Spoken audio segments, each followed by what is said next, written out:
নমস্কার বন্ধুরা, knowledge good ফ্যামিলির আরো একটি ফ্রেশ ভিডিওতে আপনাদের সকলকে জানাই স্বাগত। তো এই ভিডিওটি হচ্ছে তাদের জন্য যারা সরকারি কর্মচারী রয়েছেন এবং সরকারি কর্মচারীদের ডিএ নিয়ে কিন্তু অনেক দিনের একটি বিতর্ক হয়েছে।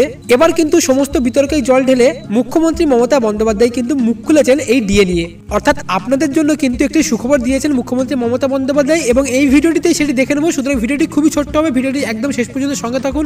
ভবিষ্যতে এই সংক্রান্ত যে কোনো ভিডিওর জন্য অবশ্যই আমাদের চ্যানেলকে সাবস্ক্রাইব করে নেবেন। সাবস্ক্রাইব করার জন্য নিচে লাল রঙের সাবস্ক্রাইব বাটনটি প্রেস করুন এবং সাবস্ক্রাইব হয়ে গেলে পাশে নোটিফিকেশন বেলটিকে বাজিয়ে দিন, যাতে নতুন কোনো ভিডিও আপলোড করলে তার নোটিফিকেশন সবার আগে পৌঁছে যায় আপনার কাছে। আজকের এই ভিডিওটিকে অবশ্যই লাইক দিয়ে দেবেন, কারণ আপনার একটি লাইক আমাকে অনেকটা উৎসাহিত করবে পরবর্তী ভিডিও আপলোডের জন্য। ভিডিওটিকে অবশ্যই বেশি বেশি করে শেয়ার করবেন। তো চলুন শুরু করা যাক।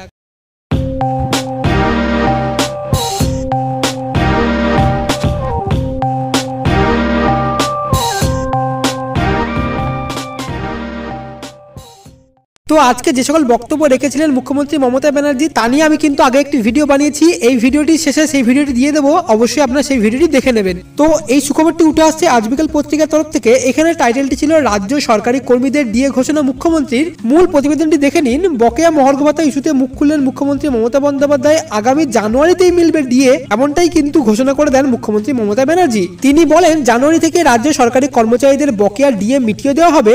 মুখ্যমন্ত্রীর এই ঘোষণায় 125% ডিএ পাবেন কর্মীরা। চলতি মাস থেকে মিলবে নয়া ভাতা। তবে 125% ভাতা করা হলেও কেন্দ্রের সঙ্গে ফারাক থাকবে 23%-এর কাছাকাছি। কেন্দ্রের মতো হয়তো ডিএ আপনারা পাবেন না, কিন্তু আপনাদের যে ডিএটা মিটিয়ে দেওয়া হবে এটি কিন্তু অনেক বড় কথা। এবং যেহেতু মুখ্যমন্ত্রী নিজে বলেছেন, সো এটি কিন্তু জানুয়ারিতে পাবেন, একদম 100% শিওর থাকুন। এবং স্ক্রিনে যে ভিডিওটি দেখতে পাচ্ছেন এই ভিডিওটির উপরে ক্লিক করে অবশ্যই আগের ভিডিওটি দেখে নিন। এই ভিডিওটিকে অবশ্যই একটি লাইক দিয়ে দিন। আজকের মতো এতটুকুই। Have a good day.